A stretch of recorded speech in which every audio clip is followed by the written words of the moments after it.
My daughter Chloe walked into the living room with a smile that didn't reach her eyes and placed a leather folder on the coffee table, telling me that I was no longer the owner of my own house. I'm Rosemary. I am 72 years old. I worked 4 decades among lawyers, and I know very well when someone is trying to play me for a fool, even if that person came from my own womb. I was wiping the leaves of my cacti on the sun porch when I heard the engine of her SUV. Those cacti are my pride and joy. I have a collection I've tended to for years, from the little ones that look like buttons to the towering, thorny ones that intimidate anyone who gets too close. I like them because they're like me. They survive the drought, the harsh sun, and if someone touches them carelessly, they know how to defend themselves. Chloe never understood my taste for these plants. She prefers plastic flowers that don't ask for water or attention. The kind that look pretty for a while, but just gather dust until they become trash. Maybe that explains a lot about her life and her failures. That obsession with wanting the beautiful things without the effort of taking care of them. When she walked in, she didn't even say hello with a kiss. She came in clicking her heels hard, as if the floor were already hers, wearing that expensive perfume she uses to mask the stench of debt that's been following her for years. "Mom, leave those ugly plants alone for a minute. We need to talk," she said, sitting down in my favorite armchair without asking permission.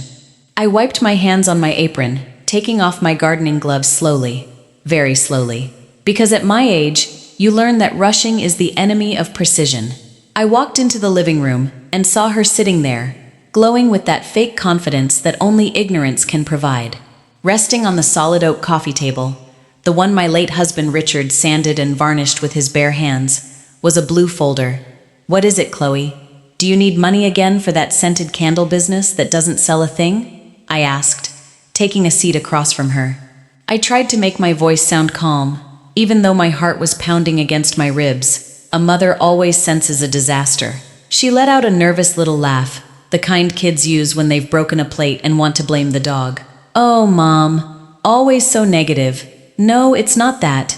Actually, I'm here to give you the best news of your life. I'm here to take a weight off your shoulders." She opened the folder and spread out a stack of documents, heavy with stamps and signatures. She slid them toward me with a manicured finger, like someone handing candy to a child. "It's done, Mom. I just came from the county clerk's office.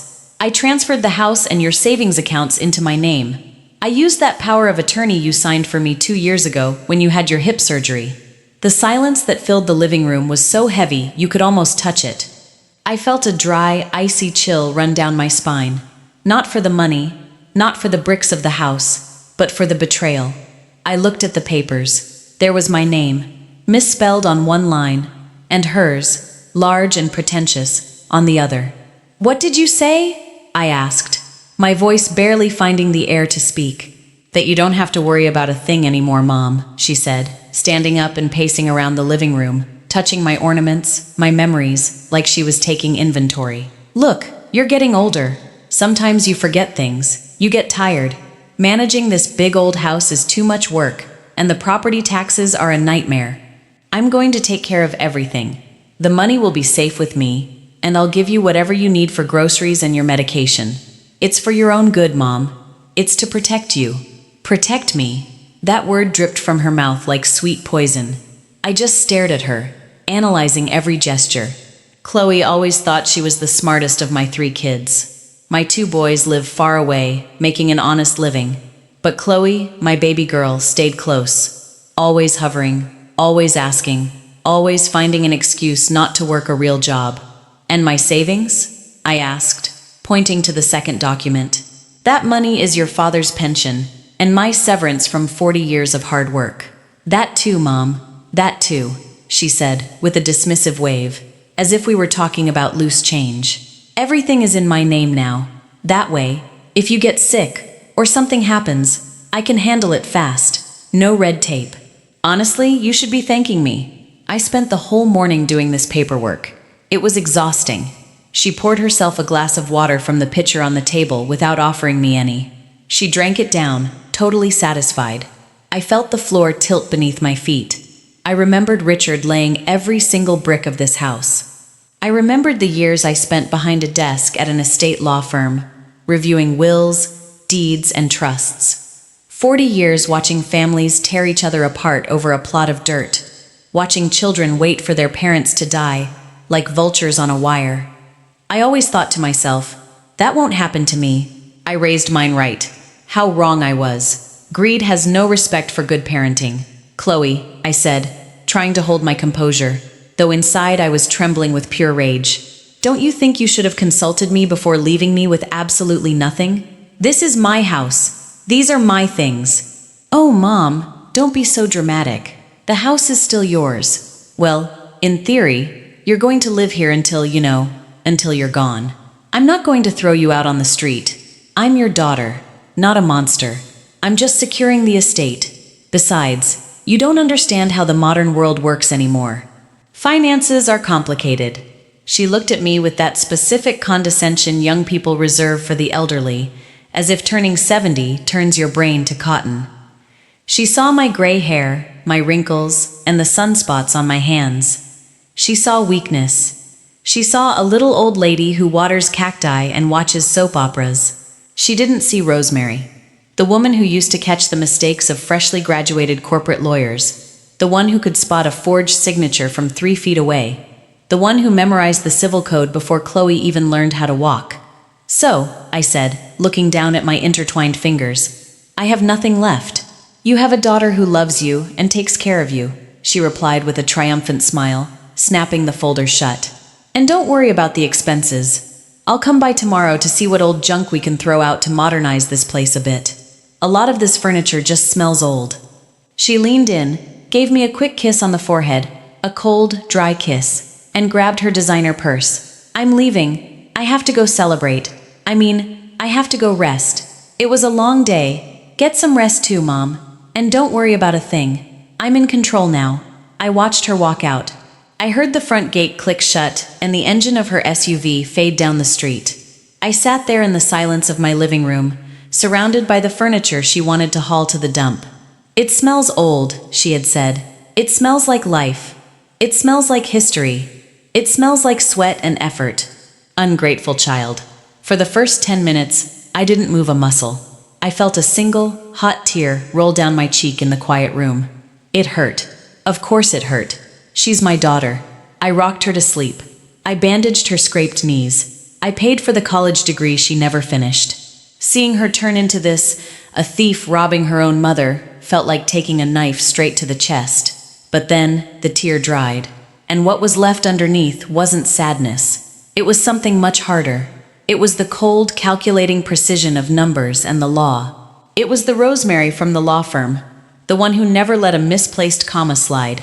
I got up and walked to the kitchen. I put the kettle on. I needed a strong coffee, no sugar, black as my current luck. As the water boiled, my mind shifted into a gear that Chloe couldn't even comprehend. She thought she had won. She thought a piece of paper signed 2 years ago was a blank check for the rest of her life. Poor, delusional girl. I carried my steaming mug back to the table and stared at the empty spot where her folder had been. She had taken the deeds, believing that holding the paper meant holding the power. But Chloe made the classic rookie mistake. She underestimated the person sitting across the table. She forgot who I am. She forgot that I taught her how to read. She forgot that for decades, I was the one drafting the exact same power of attorney documents she thought she just used against me. And above all, she forgot one fundamental detail that happened 6 months ago, on a rainy Tuesday, when my gut told me something was terribly wrong. It was an afternoon when she came over to borrow my credit card for an emergency, and I saw the greedy gleam in her eyes when she spotted my bank statement sitting on the counter. That day, my mother's intuition, the kind that is rarely wrong, screamed at me, "Protect yourself." And I did. I walked down the hall to my bedroom, where I keep a small desk under the window overlooking the backyard. I unlocked the 3rd drawer and pulled out an old red notebook where I write everything down. I found the number. It wasn't the number of a gossipy neighbor or my sons to cry and complain. No, I dialed the number with steady fingers. 1, 2, 3 rings. Mendez and Associates Accounting. A young voice answered. Connect me with Robert Mendez. Please tell him it's Rosemary. Rosemary from the law firm. There was a brief pause, and then the deep, warm voice of Robert, my lifelong friend and accountant, filled the receiver. Rosemary, it's a miracle. Good to hear your voice. How are those cacti doing? Growing, Robert. And getting plenty of thorns, I replied, my own voice sounding strangely calm. I need you to drop whatever you're doing and listen to me carefully. Is something wrong? His tone shifted instantly. He knows me well. He knows I don't call to chat about the weather. Chloe just walked out of here. She says she transferred the house and the accounts into her name, using the general power of attorney I signed 2 years ago. She says she owns everything now. I heard the heavy silence on the other end of the line, followed by a long sigh. Rosemary, but you and I both know that. Yes, Robert, you and I know, I interrupted. But she doesn't. She thinks she has me cornered. She came to tell me she's going to throw out my furniture and put me on an allowance. The nerve of that girl, Robert exclaimed, clearly disgusted. She has no shame. Do you want me to start the legal process to notify her of the error right now?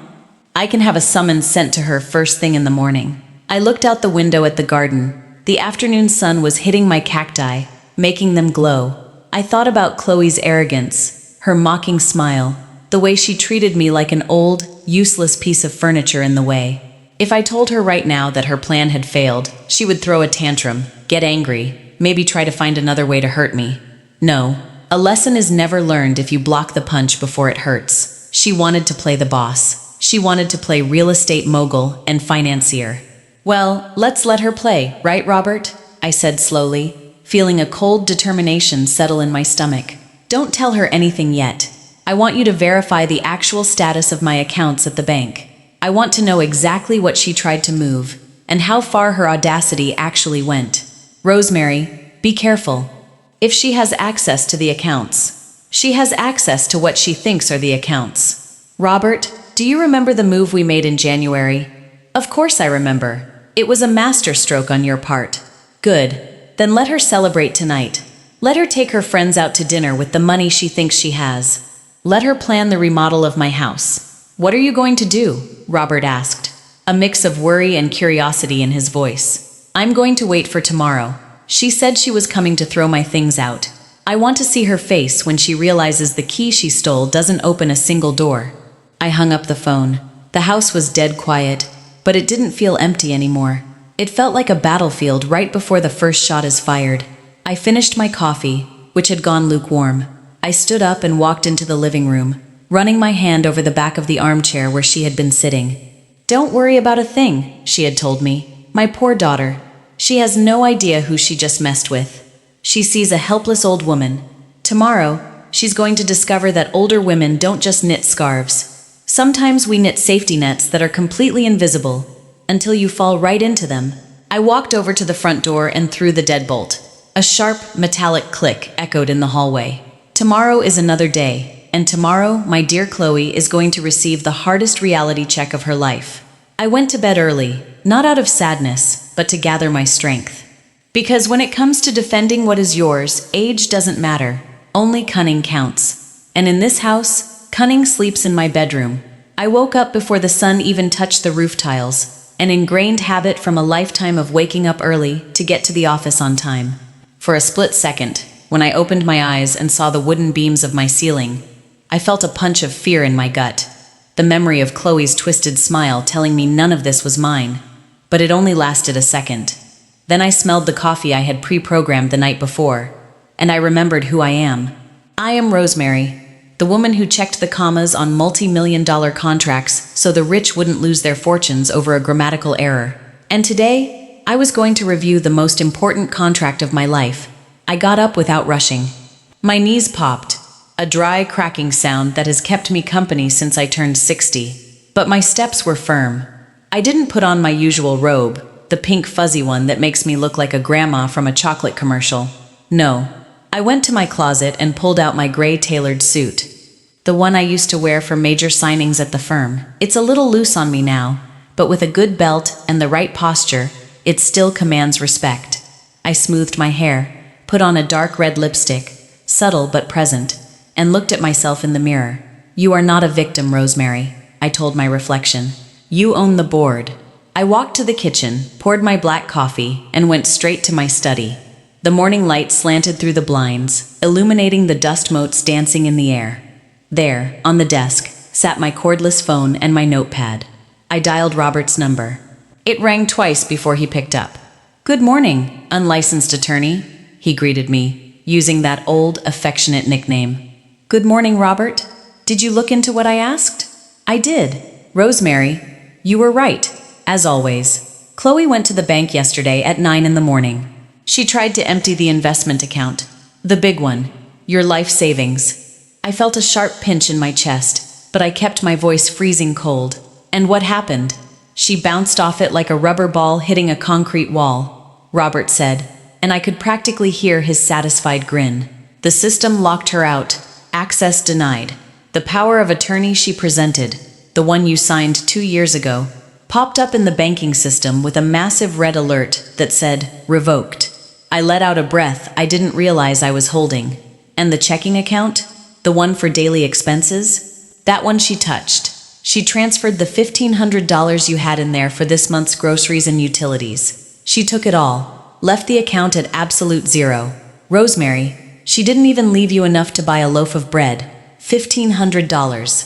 To Chloe, that's a pair of shoes and a nice dinner. To me, it's the electricity, the water, food, and my medication for the month." The sheer cruelty of the act hurt more than the dollar amount. She didn't care if I had food to eat today. She assumed I was already her dependent, her pet.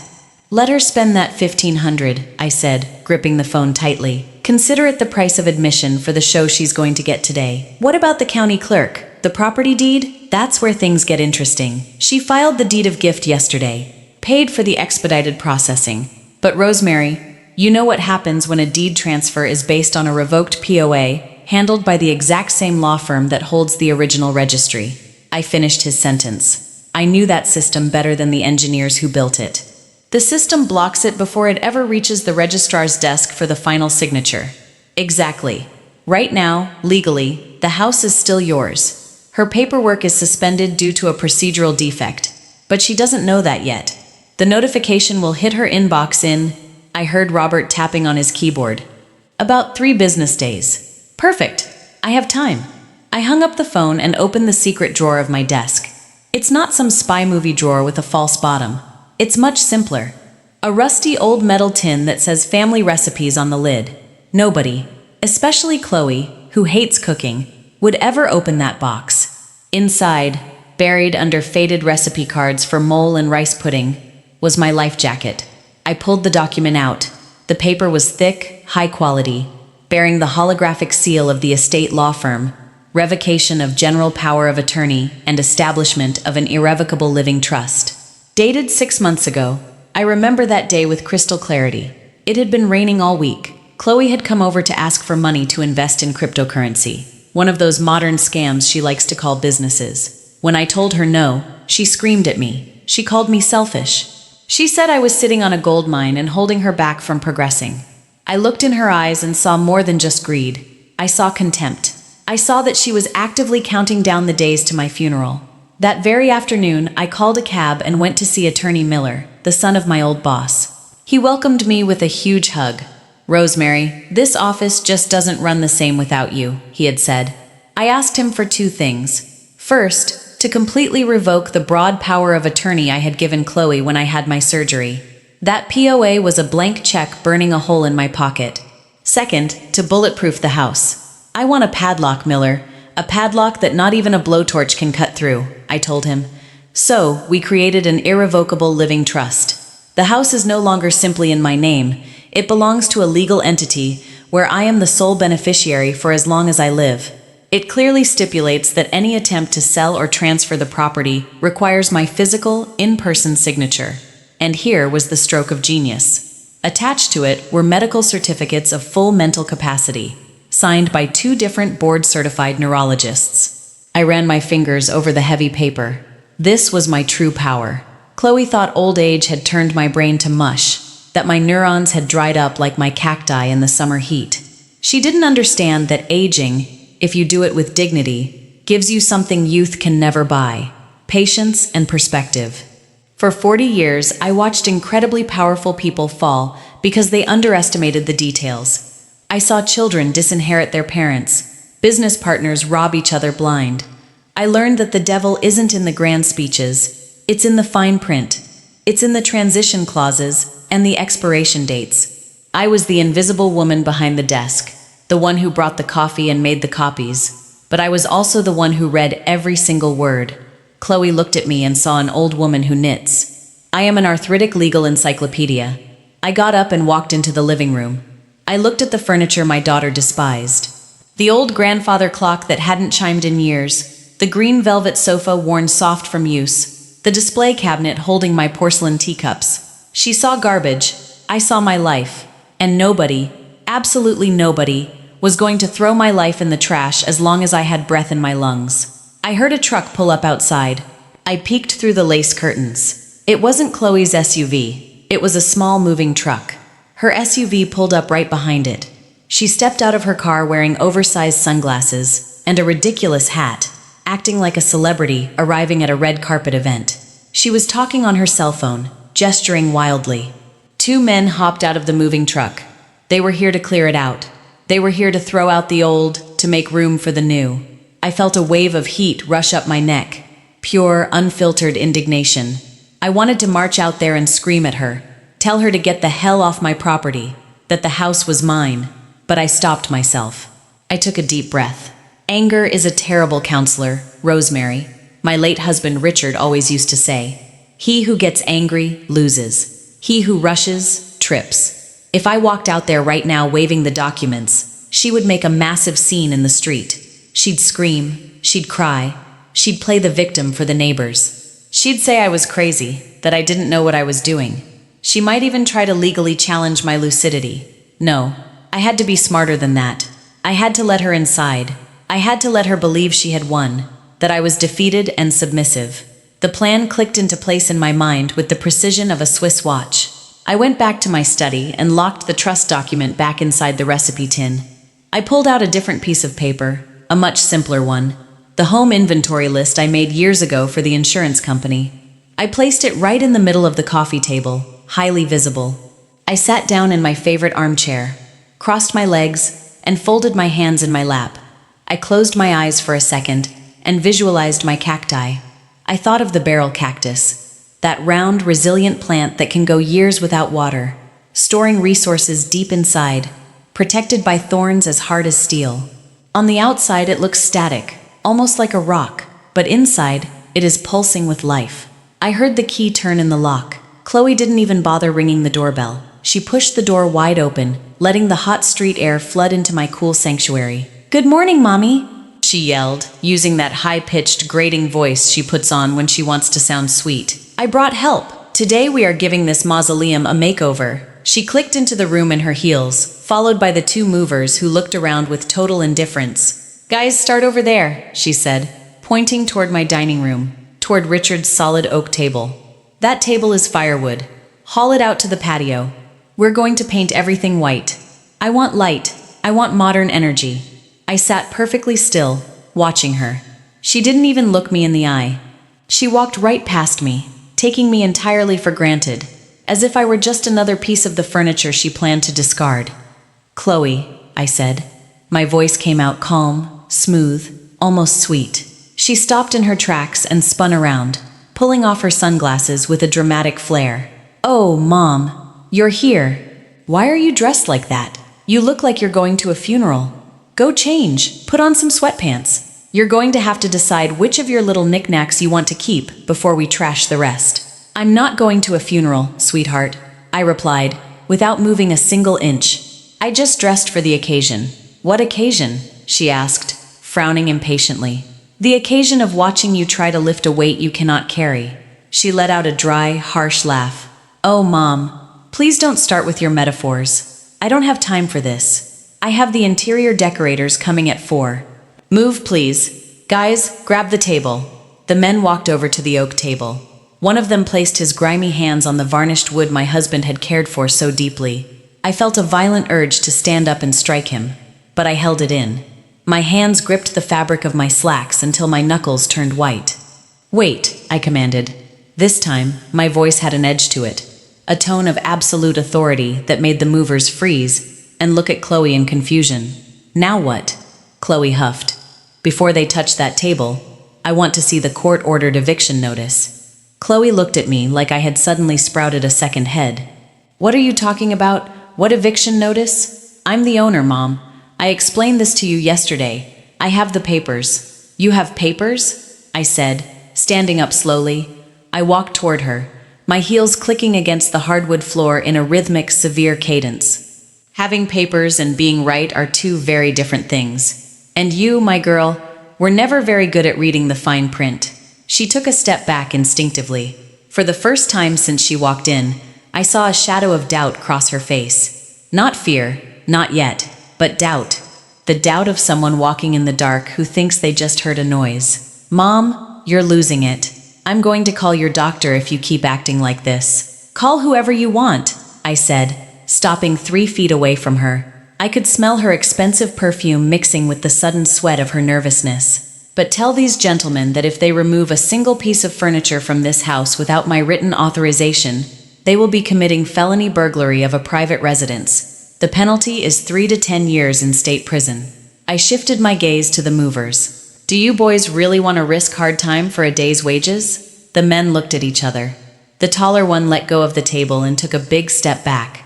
Lady, he said, looking at Chloe, you said everything was cleared. We don't want any trouble with the cops. Don't listen to her, Chloe shrieked, her face turning crimson. She's senile. The house is mine. Take the table. The atmosphere in the room instantly shifted. This was no longer a home renovation. It was a standoff. Chloe was losing her temper, and I was just getting warmed up. She thought her mother was a defenseless old woman in need of protection. She was about to find out that she was the one who needed protection. And not from me, but from the very laws she thought she had outsmarted. I reached into my blazer pocket and pulled out my cell phone. It wasn't a new model, but it had a camera. I held it up and snapped a photo of Chloe and the movers standing next to the table. The flash illuminated their shocked faces. This photo is going straight to my attorney, I bluffed, though Robert was the one receiving it a second later. Chloe, you have exactly 5 minutes to explain to me why you tried to drain my life savings this morning. Or I swear on your father's grave, I am dialing 911. The silence that followed was absolute. The movers slowly backed toward the door, leaving us alone in the center of the ring. Chloe stared at me, and finally, the mask of the concerned daughter slipped off completely, revealing the naked, terrified face of sheer greed. How do you know about the bank? She hissed. I smiled. It wasn't a smile of joy. It was the smile of someone holding the ace of spades who has been waiting the entire game to play it. Sit down, Chloe, I ordered, pointing at the sofa. We are going to have the conversation we should have had years ago. And I'm warning you, you are not going to like what I have to say. The movers didn't wait for a second invitation. The moment I said the word police and they saw the iron grip I had on my phone, they exchanged a panicked look, mumbled a rushed apology, and practically sprinted out the door. I heard their truck start up with an anxious roar, as if the devil himself were clipping their heels. And then, the silence fell over the house again, heavy and thick, like a wool blanket in the dead of summer. Chloe stood frozen in the middle of the living room, her arms hanging limply at her sides, her mouth slightly open, watching her demolition crew abandon her. Her face, usually so perfectly composed with makeup, looked like it was melting off. She turned back to me with a mix of fury and bewilderment that, under different circumstances, might have made me pity her. What did you just do? She spat through gritted teeth. It took me weeks to book those movers. Mom, you are ruining everything. I didn't answer her right away. I walked calmly to the front door. I slid the deadbolt back into place and made sure the security chain was latched. Then I walked back to the center of the room, dragged one of the dining chairs, the very same one she wanted to turn into firewood, and planted it directly in front of the sofa where she had dropped her designer bag. Sit down, Chloe, I repeated, gesturing to the couch with a slight tilt of my chin. It wasn't a request. It was an instruction, the exact same tone I used when she was 10 years old and broke a glass. I am not sitting down. I'm leaving. You are impossible today. Clearly, your dementia is much worse than I thought, she sneered, trying to summon back that arrogance she uses as a shield. She grabbed her purse and took a step toward the door. If you walk through that door, Chloe, I will call Robert and tell him to proceed with criminal charges for attempted fraud and breach of trust. I said it without a tremor in my voice. It sounded dry and administrative, like the thud of an official stamp hitting a document.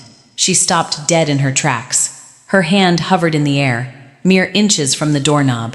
And for the very first time, I saw genuine fear in her eyes. Not the fear of a scolded child, but the terrifying realization of an adult who knows they have made an incalculable mistake. You wouldn't do that. I'm your daughter, and I am your mother. Which is exactly why it is my duty to teach you that in this life, little girl, actions have consequences.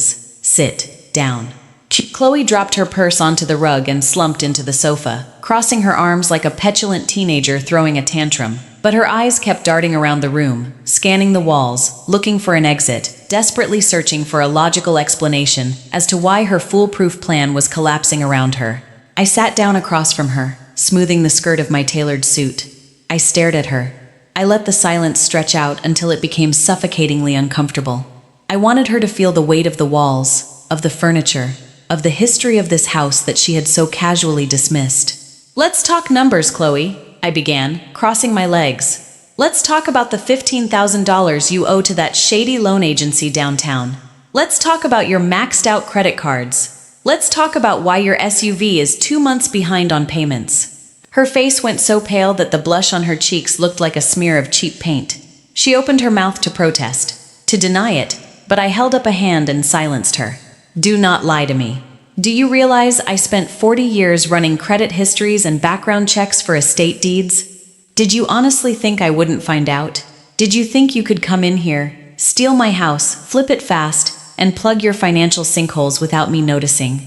It was an investment, Mom, she stammered, her voice pitching up, brittle and desperate. I needed capital to expand the business. You just don't understand entrepreneurship. What I understand is desperation, I fired back. And what I see sitting in front of me isn't a businesswoman. It is a terrified woman who tried to rob her own mother blind, just to save her own skin. Chloe jumped up from the sofa, unable to sit still. She started pacing back and forth, her heels striking the hardwood in a frantic, erratic rhythm. Fine. Yes, I owe money. Are you happy now? She yelled, throwing her hands in the air. But this house is the solution. You don't need all this space anymore. It is incredibly selfish of you to hoard this massive place all to yourself while I am literally drowning. Besides, it's already done. The papers are legally signed. I am the owner, whether you like it or not. So stop playing lawyer, because the county registry doesn't lie. I looked at her with a mixture of profound sadness and absolute ice. It was astonishing how greed could blind a person so completely. Chloe was clinging to her lie like a drowning sailor to a rotting piece of driftwood. Ah, the county registry, I said, allowing a small, ironic smile to touch my lips. That sacred vault where everything is carved in stone. You're right, the registry doesn't lie. But the registry is slow, Chloe. And you were just a little too fast. I stood up and walked over to the side table where I had left my notepad. I opened it slowly, taking my time, savoring the sound of the thick paper turning. Chloe watched me with deep suspicion, like a cornered animal waiting for the final blow. Do you remember the general power of attorney you had me sign 2 years ago? I asked, without looking up, reading my own handwriting. That afternoon when I was heavily sedated on painkillers from my hip surgery? Yes, and it's perfectly legal. It was notarized, she snapped defensively. Of course it was legal, at the time. But there is one little thing you forgot about powers of attorney, sweetheart. They are an act of trust, not a contract of slavery. And trust can be withdrawn just as easily as it is given. I turned around to face her squarely. The civil code is explicitly clear. The mandate ends upon revocation by the principal. And guess what I did 6 months ago? Right after I noticed you stole your grandmother's gold ring, the one you swore you lost? Chloe turned to stone. Her eyes widened to the size of saucers. You didn't. I went straight to Attorney Miller, the exact same notary who issued the original document. I signed a full and total revocation. And not only that, Chloe, we notified the National Registry of Powers of Attorney. I watched the information process in her brain. I watched the exact millisecond her arrogance shattered, giving way to pure, unadulterated panic. That can't be right. I have the original deed at my house, she whispered, her voice totally devoid of strength. You have a piece of paper, Chloe. A piece of paper that is worth less than yesterday's newspaper. The original deed, the one that actually matters, is sitting in the county protocol files with a massive red stamp in the margins that says revoked. I walked toward her, step by deliberate step, until I had entirely invaded her personal space. She backed up until her legs hit the sofa, and she collapsed into it. When you went to the bank yesterday, the system locked you out, because your master key doesn't work anymore. When you went to the clerk's office to file the deed transfer, they took it, because it's their job to take the paperwork. But the second the legal reviewer runs the background check, I paused dramatically, snapping my fingers right in front of her face. Poof! Your application goes straight into the shredder. Chloe buried her face in her hands and began to sob. But they weren't tears of remorse. They were tears of pure frustration. The bitter tears of someone furious they got caught. Furious they lost the game before it even began. Why didn't you just tell me? She wailed through her sobs. You let me make a fool of myself. You let me waste the filing fees. I let you dig your own grave so I could see exactly how deep you wanted to make it. I replied, unrelenting. I wanted to see how far you would go. And you went far, sweetheart. You tried to leave me without a roof over my head and without money for food. You emptied my checking account. That wasn't a mistake. That was calculated cruelty. I stepped away from her and looked out the window. The midday sun was bright, illuminating my cacti in the garden. They stood there, firm and unbothered. That's exactly how I felt. Now listen to me very carefully, I said, keeping my back to her. The house is still mine. The big money is still mine. But you have a much bigger problem right now than your debts. I turned around slowly. You just attempted to use a revoked legal document to seize real estate. That is called procedural fraud and perjury. If I wanted to, I could call the district attorney right now, and you would have a warrant out for your arrest before dinner. Chloe looked up, her mascara running down her cheeks in dark streaks. She was violently trembling. Mom! You wouldn't do that to me. I'm your daughter, please. I looked at her, and a sharp pain twisted in my chest. She was my little girl, but she had grown crooked, like a weed desperately chasing the wrong sun. If I bailed her out now, without consequences, she would never learn. If I just let her walk away, she would try it again. I am not calling the police today, I said. I saw her shoulders instantly drop in relief. But things are going to change, Chloe. The easy money is gone. The loans you never pay back are gone. And above all, disrespecting me in my own home is over. I walked over to the coffee table and picked up the set of keys she had tossed there when she arrived. The keys she thought she owned. Hand over the keys to your SUV, I demanded. What? She asked, wiping her eyes in confusion. You stole $1,500 from my checking account yesterday. That money was my budget for the month. Since you obviously don't have the cash to pay me back, your car stays here as collateral until you return every last dime. You can't do that! I need it for work! She shrieked, jumping to her feet. Work? I let out a dry, humorless laugh. According to you, you came here to rest because managing my estate was too much work for me. Well, now you get to rest from driving. You either hand over the keys, or I call Robert, and we press charges for the theft of the $1,500. Your choice. You can walk to the bus stop, or you can ride in the back of a squad car.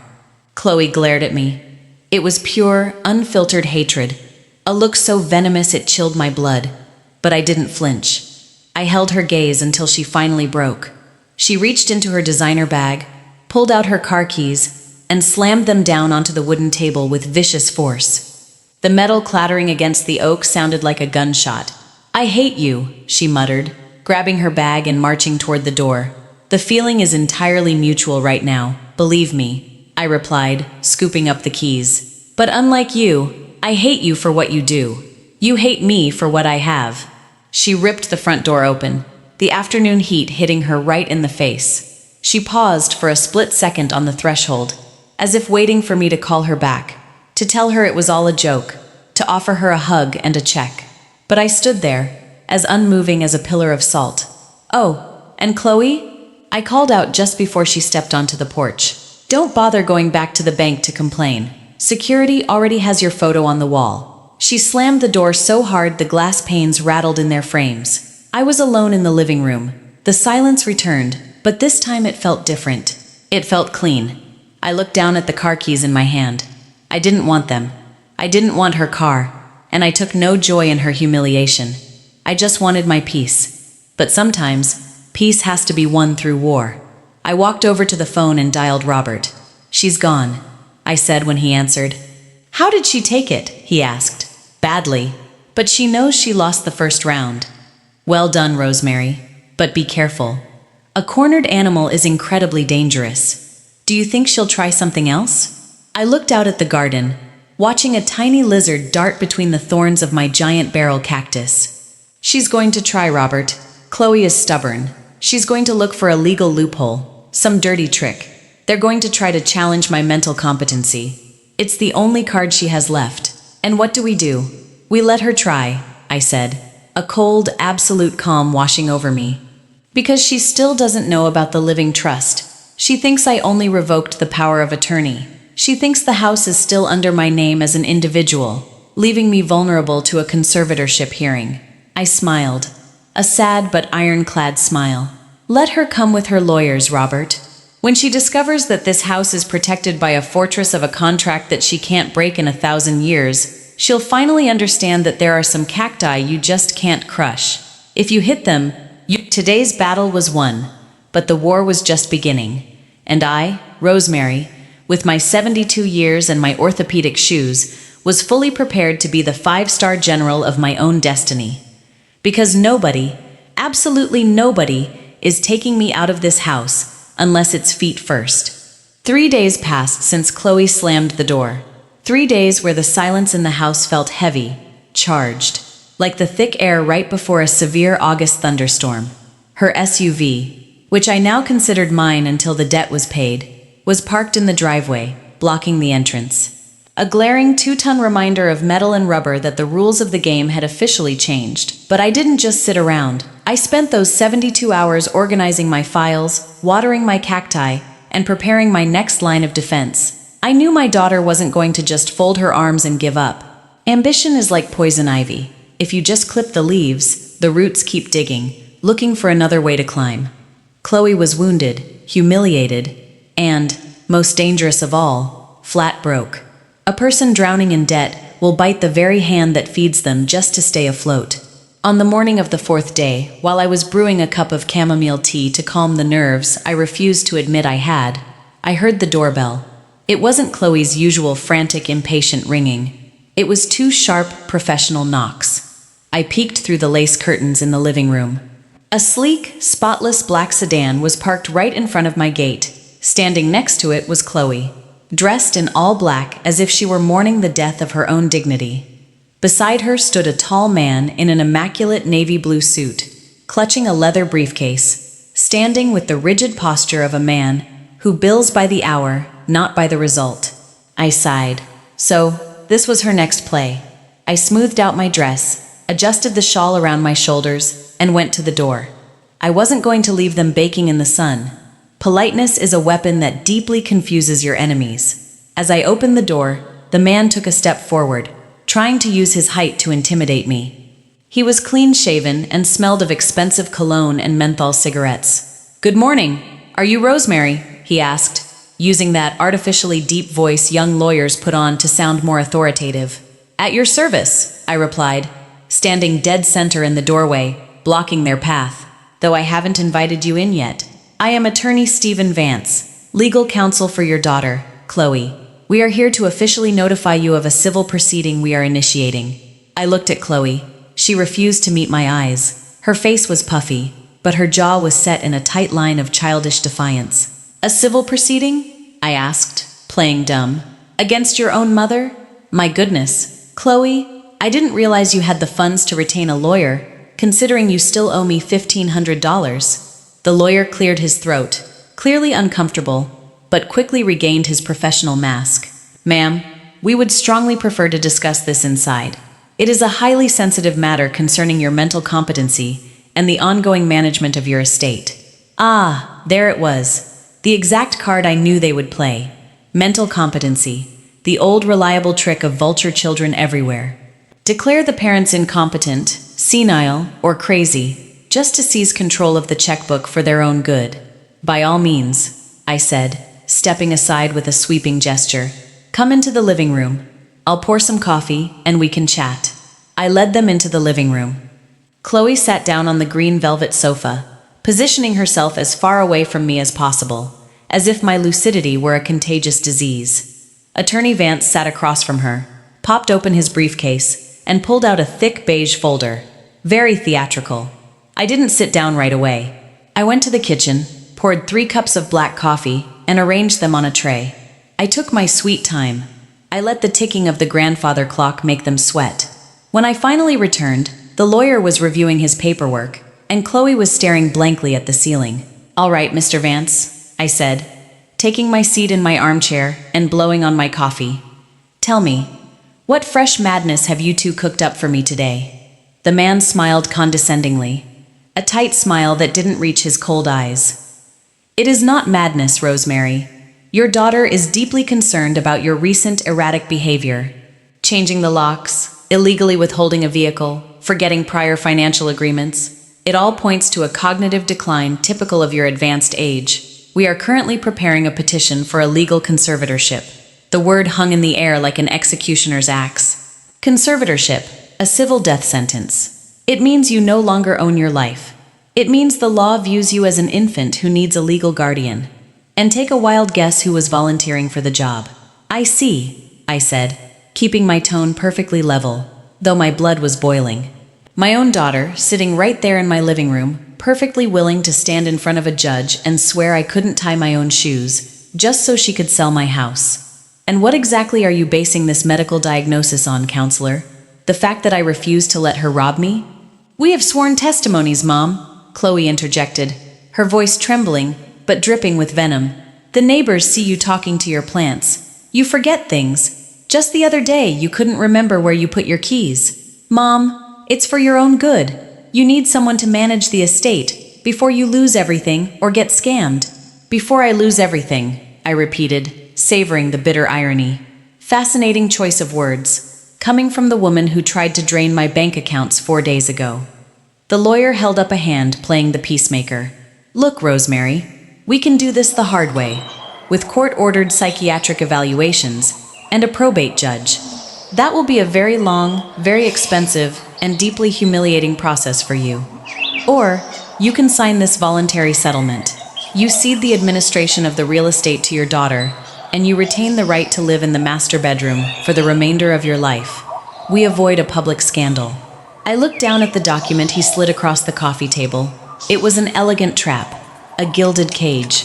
They were offering to let me live in my own home as a permanent guest, while Chloe sold off the adjoining lots or mortgaged the main house to the hilt to pay off her loan sharks. I took off my reading glasses and slowly wiped them with the edge of my shawl. I looked the lawyer dead in the eye. I saw a man who routinely underestimated older women, a man who thought 72 years old automatically meant a soft brain. "Mr. Vance," I said, my voice dropping to a soft, dangerous register, "how long have you been practicing law?" He blinked, visibly thrown by the pivot. 10 years, ma'am. 10 years. A decent amount of time. I worked for 40 years at the county's largest estate law firm. I survived 3 senior partners, drafted over 5,000 property deeds, and corrected the catastrophic mistakes of dozens of arrogant young lawyers who, just like you, strutted in wearing expensive suits and peddling incredibly weak arguments. I stood up slowly and walked over to the display cabinet, where I kept the rusted metal recipe box. I could feel both of